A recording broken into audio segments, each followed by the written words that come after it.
What happens when one of Hollywood's most respected voices meets one of television's most controversial hosts, and the conversation takes a turn nobody saw coming?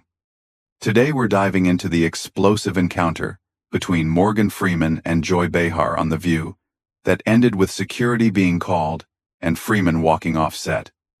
This is a story about respect, professionalism, and what happens when both collide with ego and agenda. Before we get started, make sure to hit that subscribe button and let me know in the comments what you think really went down here. The morning started like any other at the View Studios in New York. Morgan Freeman had arrived early for what was supposed to be a routine promotional appearance for his latest documentary about American history.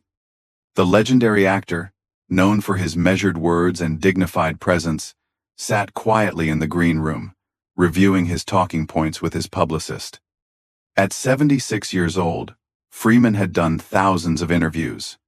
But something about this particular booking had made his team nervous. Joy Behar, meanwhile, was in her element. As one of the longest-serving hosts on The View, she had built her reputation on being unfiltered, confrontational, and willing to tackle any guest on any topic. Her producers had briefed her on Freeman's documentary, but Joy had other plans. She had been following some recent controversies surrounding Freeman and saw an opportunity to make headlines. The show began normally enough, with the usual banter between the hosts. When Freeman was introduced, the audience gave him a warm reception. He walked out with his characteristic calm confidence, took his seat next to Joy, and exchanged pleasantries with all the hosts. The first few minutes went smoothly as they discussed his documentary project, with Freeman speaking eloquently about American history and the importance of understanding our past. But Joy had been waiting for her moment. As the conversation naturally wound down from the documentary topic, she leaned forward with that familiar gleam in her eye that regular viewers knew meant trouble was coming. "Morgan, I have to ask you about something else," Joy said, cutting off Whoopi Goldberg, who was about to ask another documentary-related question. "There have been some allegations made against you in recent years, and I think our viewers deserve to hear your response directly." Freeman's expression didn't change, but those who knew him well could see the slight tightening around his eyes. His publicist, watching from backstage, felt her stomach drop. This was exactly what they had hoped to avoid. "Joy, I thought we were here to discuss the documentary," Freeman replied calmly, his famous voice carrying just a hint of warning. "That's what was agreed upon with your producers." Joy smiled, but it wasn't warm. "Well, Morgan, when you come on a talk show, especially one like ours, everything is fair game. We don't shy away from difficult conversations here. That's what makes us different from those softball morning shows." The other hosts exchanged glances. Whoopi looked uncomfortable, clearly wanting to steer the conversation back to safer ground. Sonny Hostin seemed intrigued but cautious, while the others appeared to be waiting to see which way this would go. Freeman took a breath and responded with the patience of someone who had dealt with difficult interviews before. "I understand that, Joy, but I came here in good faith to discuss a project I'm passionate about. If you want to have a different conversation, perhaps we should have scheduled a different kind of interview." "Oh, come on, Morgan," Joy pressed, her voice taking on that tone that viewers either loved or hated. "You're a public figure. You've made millions of dollars from the public's support. Don't you think they have a right to know about these serious allegations?" The tension in the studio was becoming palpable. Freeman's jaw tightened slightly, and when he spoke, his voice carried the weight of decades in Hollywood. "Joy, what I think is that there's a time and place for every conversation, and there's also such a thing as due process and treating people with basic human dignity." Joy laughed, a sound that carried no humor. "Due process? Morgan, we're not in a courtroom here.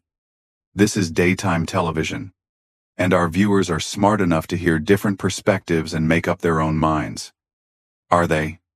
Freeman asked, his tone still controlled, but with an edge creeping in. "Or are they being fed a narrative by hosts who have already made up their minds before the conversation even begins?" The studio fell silent for a moment. Joy's smile faltered slightly, but she wasn't backing down. If anything, Freeman's pushback seemed to energize her. This was the kind of confrontation that made for viral clips and social media buzz. "I think our viewers can handle the truth, Morgan," she said, her voice rising slightly. "What they can't handle is celebrities who think they're above accountability just because they have a famous voice and a successful career." Freeman looked directly at her, and for a moment, the full weight of his presence filled the studio. When he spoke, his voice was quiet, but carried more authority than any shouting could have. "Joy, I've spent my entire career trying to use my platform responsibly. I've never claimed to be above accountability. But I do expect to be treated with the same respect I show others, something that seems to be in short supply at this table." The comment hung in the air like a challenge. Joy's face flushed slightly, and the other hosts looked increasingly uncomfortable. What had started as Joy trying to create a moment had turned into something much more serious, a fundamental clash between two very different approaches to public discourse. Joy leaned back in her chair, her eyes narrowing. "Respect is earned, Morgan, and it works both ways. When you come on our show, you don't get to dictate the terms of the conversation."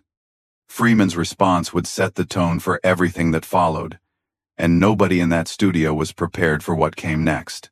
Freeman sat back in his chair, his eyes never leaving Joy's face. When he spoke, his voice carried a new tone, one that everyone in the studio recognized as someone who had reached their limit. "Joy, let me ask you something," Freeman said, his words measured but sharp. "How many people have you built up in your career versus how many you've torn down? Because from where I'm sitting, it seems like you've made a living out of the latter." The studio went dead silent. Joy's mouth opened slightly, clearly not expecting Freeman to turn the tables so directly. The other hosts looked stunned, with Whoopi actually leaning forward as if she might need to intervene. Joy recovered quickly, her voice rising with indignation. "Excuse me?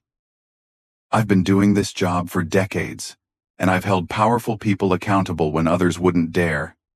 That's called journalism, Morgan." Freeman's laugh was low and rumbling, but there was no warmth in it.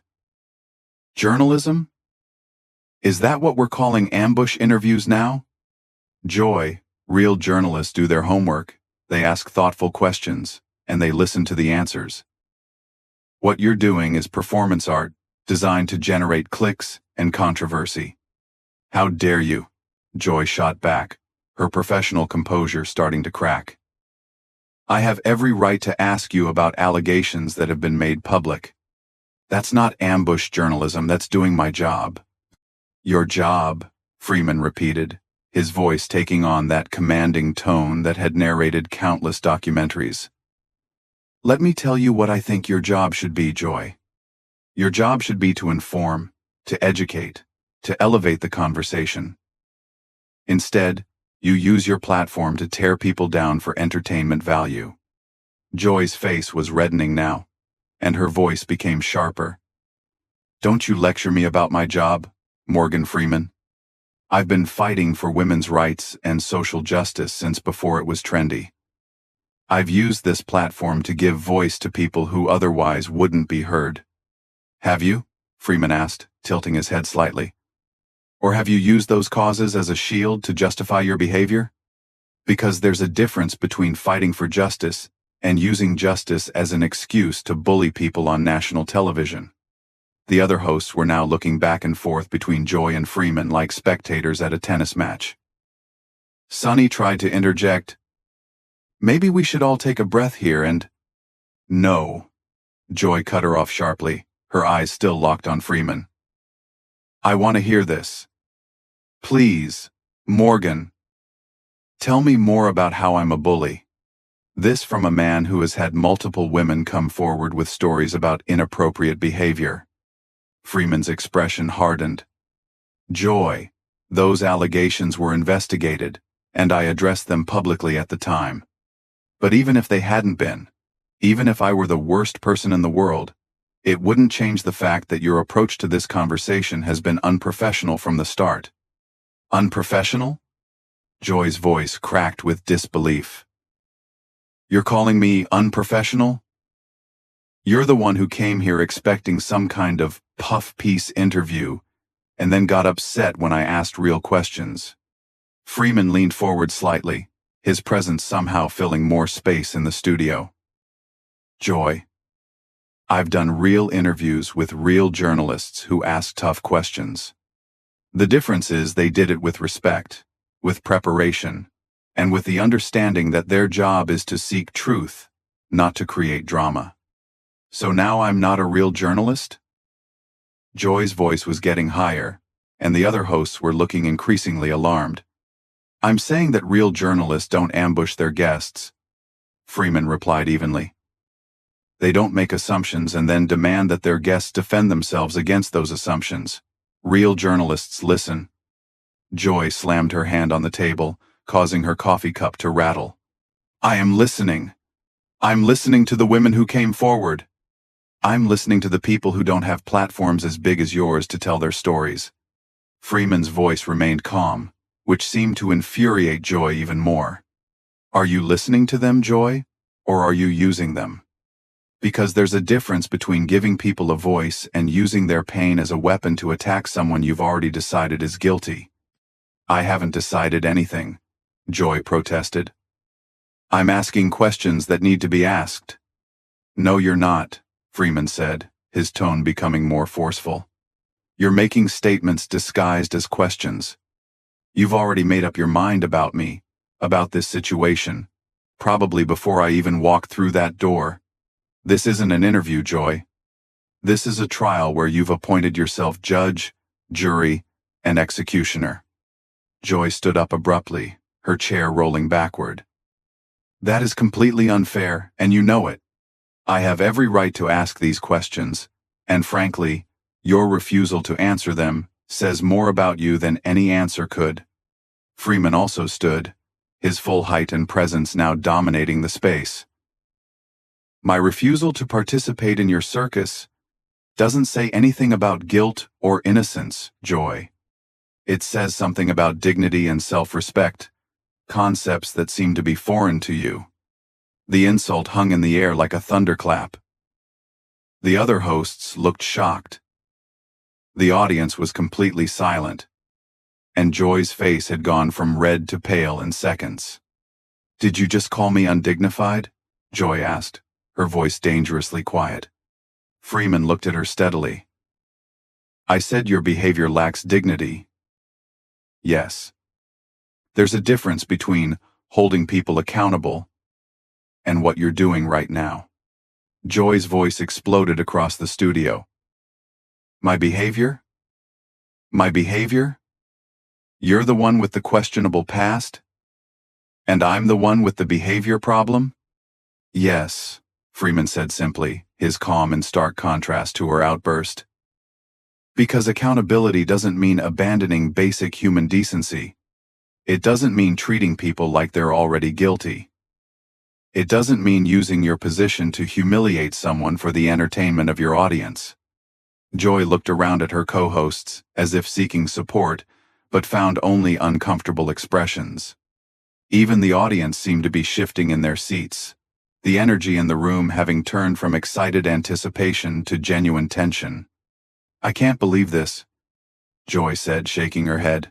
I ask legitimate questions, and somehow I'm the villain here?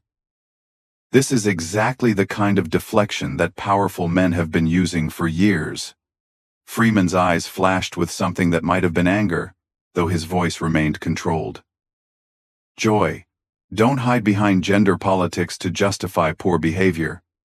This isn't about you being a woman asking tough questions. This is about you being a person who has forgotten that the people across from you are human beings, not content for your show. The confrontation was reaching a boiling point, and everyone in the studio could feel that something was about to break. Joy took a step closer to Freeman, her voice dropping to a menacing whisper that somehow carried more threat than her earlier shouting. Don't you dare lecture me about humanity, Morgan. I've spent my career fighting for the underdog, for the voiceless, for the people who get trampled by Hollywood elites like you." Freeman's expression shifted, and for the first time in the entire confrontation, he looked genuinely angry. "Hollywood elites? Joy, do you know where I came from? Do you know what I had to overcome to get where I am? Don't you dare reduce my life's work to some privileged elite narrative just because it's convenient for your argument." "Oh, here we go," Joy said, throwing her hands up dramatically. "The sob story. Let me guess. You worked hard, you earned everything you got, and we should all just ignore any uncomfortable questions because of your inspiring journey?" Freeman's voice became deadly quiet, each word carefully enunciated. "Joy, my journey isn't a sob story. It's my life. And the fact that you would mock it, reduce it to a convenient narrative, shows exactly who you really are." Joy whirled around to face the audience, as if seeking their support. "Do you see this? This is exactly what I'm talking about. Ask a powerful man a difficult question, and suddenly you're the bad guy. Suddenly you're the one with the problem." But the audience wasn't responding the way Joy expected. Instead of supportive applause, there were uncomfortable murmurs, and many people were looking down at their hands or shifting in their seats. Freeman noticed the audience's reaction and spoke directly to them, his voice carrying that familiar authority. "Ladies and gentlemen, you came here today expecting entertainment, maybe even some drama. But what you're witnessing isn't journalism. What you're seeing is someone using their platform to bully a guest, and then playing the victim when called out on it." Joy spun back around, her face flushed with rage. "Bully? Bully? I'm asking the questions that need to be asked. I'm doing what journalists are supposed to do." "No, Joy," Freeman said, his voice rising for the first time. "Journalists seek truth. Journalists show respect for the people they interview. Journalists understand that their job is to inform, not to destroy. What you're doing is using your position to attack someone you've already judged guilty." Whoopi finally tried to regain control of the situation. "Okay, everyone, let's just take a step back here and—" "No," Joy cut her off again, pointing directly at Freeman. "I'm not backing down from this. This man thinks he can come on my show and dictate how I do my job." Freeman's laugh was sharp and bitter. "Your show? Joy, this show has 4 other hosts sitting right there who haven't been able to get a word in because you've turned this into your personal vendetta. This isn't journalism. This isn't even entertainment. This is just sad." The word sad hit Joy like a physical blow. Her voice became shrill. "Sad? Sad? You want to see sad? Sad is watching women come forward with their stories only to have men like you dismiss them, minimize them, make them feel like they don't matter." Freeman's composure finally cracked completely. "Joy, those women do matter. Every person's story matters. But that doesn't give you the right to use their pain as a weapon. That doesn't give you the right to assume guilt. That doesn't give you the right to abandon every principle of fairness and decency." "Don't you talk to me about decency," Joy screamed, her voice echoing through the studio. "Don't you dare." Freeman stood perfectly still for a moment, looking at Joy with an expression that was part pity, part disgust. When he spoke, his voice was quiet again, but it carried more power than all of Joy's shouting. "Joy, I've tried to have a respectful conversation with you. I've tried to explain why your approach is wrong. But you're not interested in conversation. You're not interested in truth. You're only interested in being right, even when you're wrong." Joy's voice cracked with emotion, though whether it was anger or something else was unclear. "I am right. I am right to ask these questions. I am right to hold you accountable. End of." Freeman shook his head slowly. "Joy, accountability and assassination are 2 different things. And what you've done here today is character assassination, pure and simple." "Character assassination?" Joy's voice reached a new pitch. Your character assassinated itself. I'm just shining a light on it. Freeman looked at her for a long moment, then turned to address the other hosts directly. Whoopi, Sunny, ladies, I want to apologize to you. You invited me here in good faith, and this situation has spiraled far beyond anything any of us intended. Whoopi nodded gratefully. Morgan, we understand. No, they don't understand, Joy interrupted frantically. They don't understand that this is exactly how powerful men have operated for decades. They come in, they charm everyone, they make the woman asking tough questions look like the villain. Freeman turned back to Joy one final time. Joy, I came here to talk about American history, about learning from our past, about building a better future. Instead, I've learned something about the present that genuinely saddens me. I've learned that there are people who would rather tear others down than build anything up. Joy's voice became desperate. That's not what I'm doing. That's not who I am. Freeman's expression softened slightly, and when he spoke, there was genuine sadness in his voice. Joy, I think it might be exactly who you've become. And that's the real tragedy here. The words hit Joy like a slap. For a moment she was completely speechless, her mouth opening and closing without sound. Freeman looked around the studio one more time, then began walking toward the exit. I'm going to leave now. Because this conversation has become something that serves no one. Not you, not me, not your viewers, and certainly not the important issues you claim to care about. Joy found her voice again, calling after him desperately. You can't just walk away. You can't just leave when the questions get uncomfortable. Freeman paused at the edge of the set and turned back one final time. Joy, the questions weren't uncomfortable. Your behavior was unconscionable. There's a difference. As Freeman continued walking, Joy turned frantically to the cameras. This is what happens when you try to hold powerful people accountable. They just walk away. They just leave. But Freeman was already gone, and the studio fell into a stunned silence. The other hosts looked shell-shocked.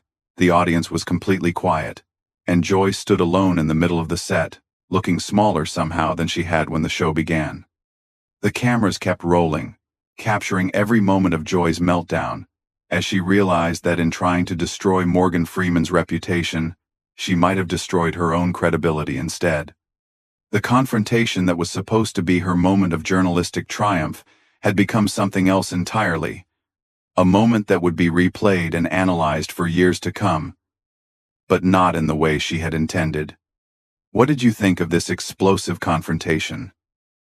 Did Joy Behar go too far in her questioning? Or was she just doing her job as a journalist? Let me know your thoughts in the comments below, and don't forget to subscribe for more incredible stories like this one. The way this interview ended shocked everyone involved. But was Freeman right to walk away? Or should he have stayed to face the music? Drop your opinions in the comments. I read every single one.